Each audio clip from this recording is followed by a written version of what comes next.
Hey, game players, Gamer Dad here, and this is another deck profile. I'm trying to get some of these out to make up for all the lost time.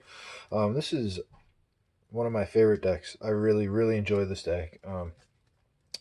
This is a test build, really. It did okay. It would have done better if I was a better duelist, but I was trying to see if this deck would work in link format without linkuriboh. And so that was my focus on just trying to spam out the links and still be competitive. And it worked for the most part as long as you can get the setup. I think if I get my hands on Link Karibo, it would be so much faster. You could probably do everything turn one, maybe two. But anyway, this is a lot of fun. It's relatively cheap. I think the most expensive card is a field card. Everything else is maybe $1. So here we go, and I will explain everything as I go. So first, we are running 3 Subterror Fiendess, probably the best card in the deck that's not a behemoth. If you don't know what it does, it's a hand trap that lets you flip one of your face-up Subterrors down, face down to negate pretty much anything. uh, Also, you could do it from either your hand or the field, as long as it's face up on the field. So that's awesome. Plus, you can target a face-up Subterror monster, including herself, flip it face down, and special summon it from the grave or your hand. So she just helps get your combo started. She's so good. I wish I could run 4 or 5 of her, but can't. Stupid rules. All right.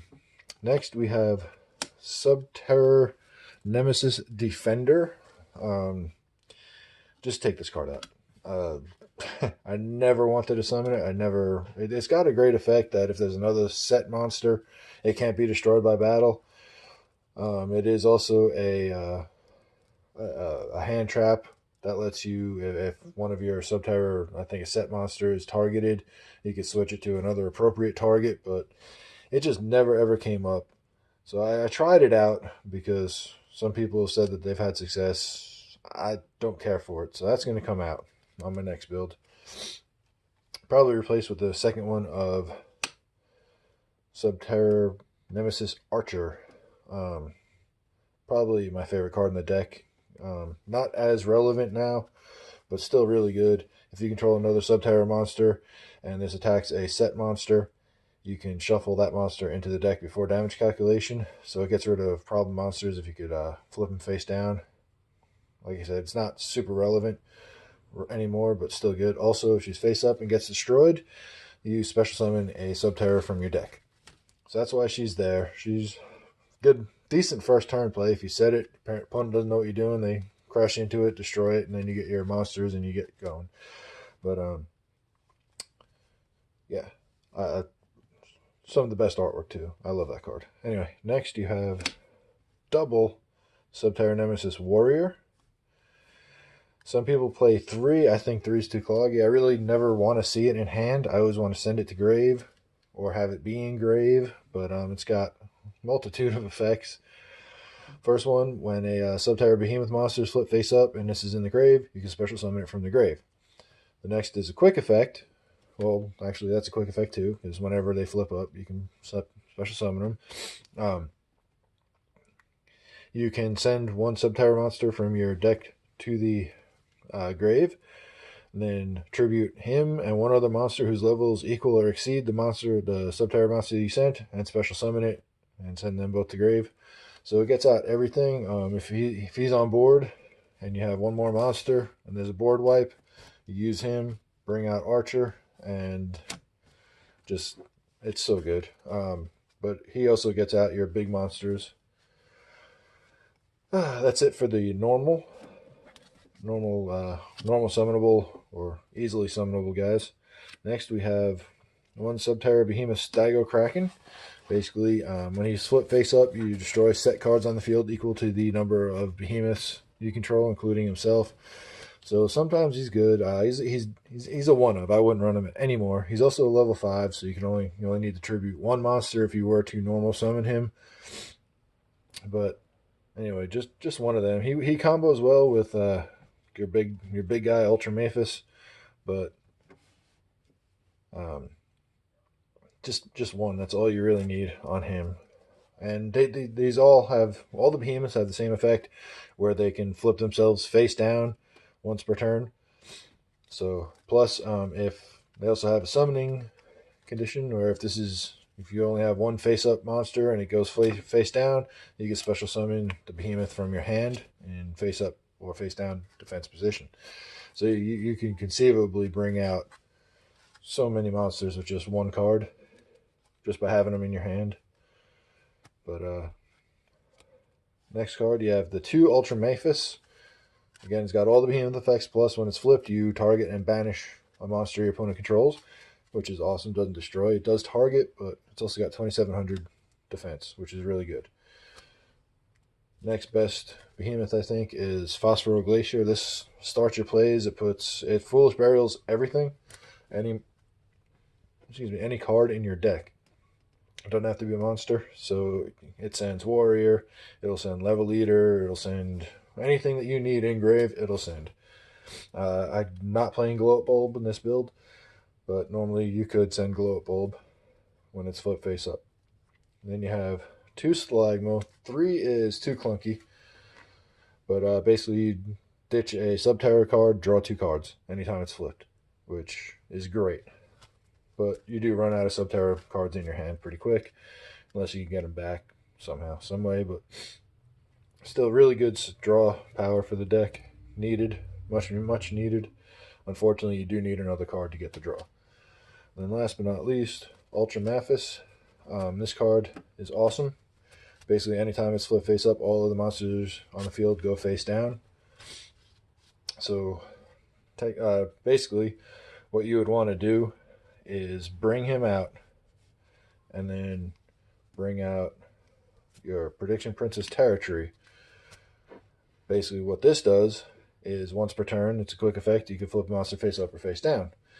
So if you're playing a Link heavy deck or a Synchro or Fusion, whatever, any deck that needs their monsters face up, as soon as they bring out the first monster, Tarotrei, flip it face up, everything goes face down, then they can't link with it.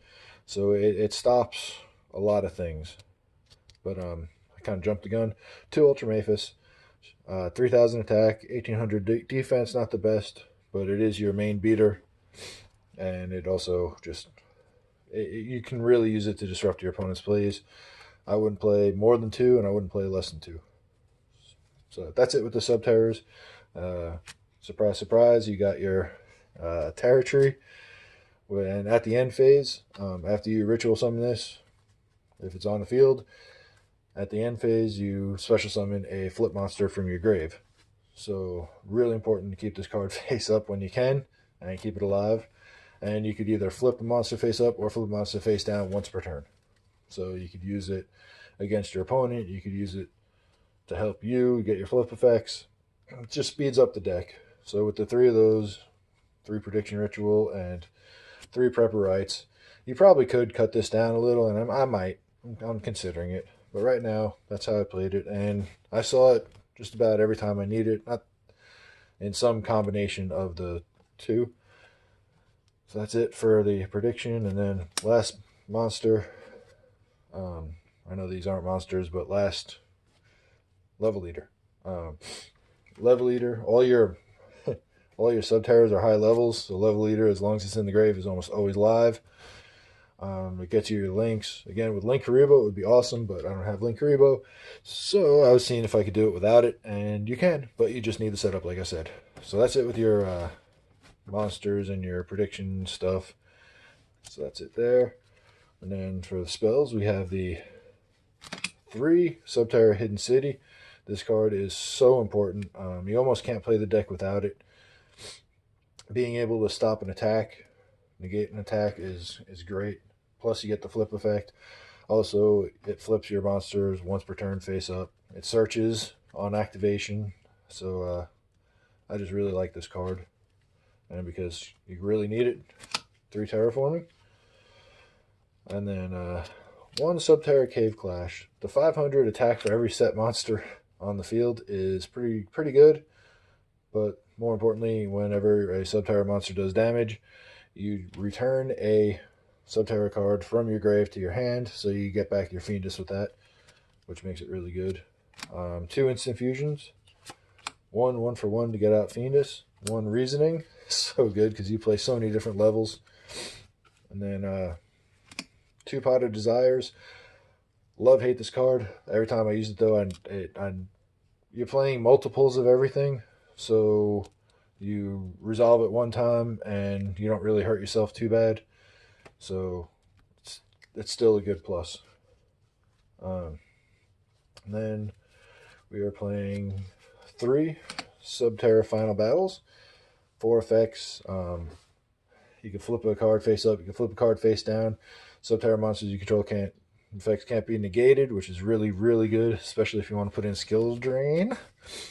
And then the other one is you can make the attack and defense of a Subterror monster equal to its combined attack and defense. So it turns your ultramafus to a 4800 attacker, and that's without any cave clash or anything. It sets itself after you use it, so playing 3 seems like a lot, but most of the time you banish 1 off of desires. A lot of times they'll blow 1 up, so it's always good to have multiples. I wouldn't play it in less than 3. And if we ever get Subterror Guru from OCG, oh man, this deck is going to be so much fun. And then finally, 1 warning, 2 solemn strikes. That basically rounds everything out. Spell and trap destruction would be in the side deck if you needed it. And there's a lot of other cards I would play in this. Like I said, the glow up bulb would be one. Definitely a twin twister or something to help that out a little bit. A foolish burial, a book of moon. But like I said, I wasn't focused on that. This was just a little test to see how well it linked in the format, and it does really good. If I could get my hands on linkuribohs, oh man, this would almost be like a OTK deck. But onto the extra deck. Invoked Raiden, when it comes out, flips itself to get your Subterror behemoths out of your hand, or you could use it even more aggressively and flip your opponent's monsters. In a different build, you'd have a rank 5, some way to make a rank 5 in there, or some type of synchro play with it. Just not this build. But basically, this is your 1 instant fusion target. I didn't have anything else that I really wanted to throw in there. Usually I have Sea Monster Theseus in there for synchro plays or rank 5 plays, but like I said, that wasn't my focus. So just the 1. So we were running the 2 instant fusion just in case for the pot of desires. So then we have the 1 Subterror Behemoth Fiendess. Is not the best card in the world, but it does get stupid high attack if you tribute the right monsters. It summons a flip monster from the grave just by flipping 1 that it's pointing to. I mean, it comes in handy. It really does. I wouldn't play it more than 1. But that's that. And then you have 2 Mrs. Radiant. I think I went into it once this weekend. It just gives you Earth monsters an attack boost, and if it dies, you add a Earth monster to hand, so it's a good way to get Fiendess back. And that's it with the non-link spam parts. But then we go Link 2. We get a Proxy Dragon, and because I didn't have another Proxy Dragon, we do a Binary Sorceress. And then 2 Ib, the World Chalice Priestess. Very easy to make with your Level Eater and any other card in your deck. So that's your side to side. You would make either Mrs. Radiant or Subterror Fiendess, and then go into there and open up your extra deck a lot. So then for rank 3s, I only had 1. The Ningirisu, the World Chalice Warrior. You use that as a stepping stone to your Link 4s. It also lets you draw a card with your Ib, the World Chalice Priestesses. And that came up a couple times. And then I never made it, but Trigate Wizard.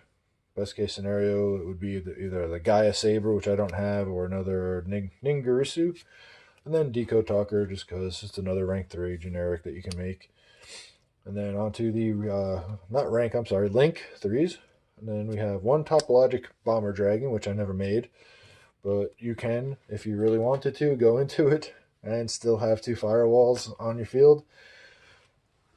So the destruction isn't necessarily relevant, but he does burn when he attacks, so that's good.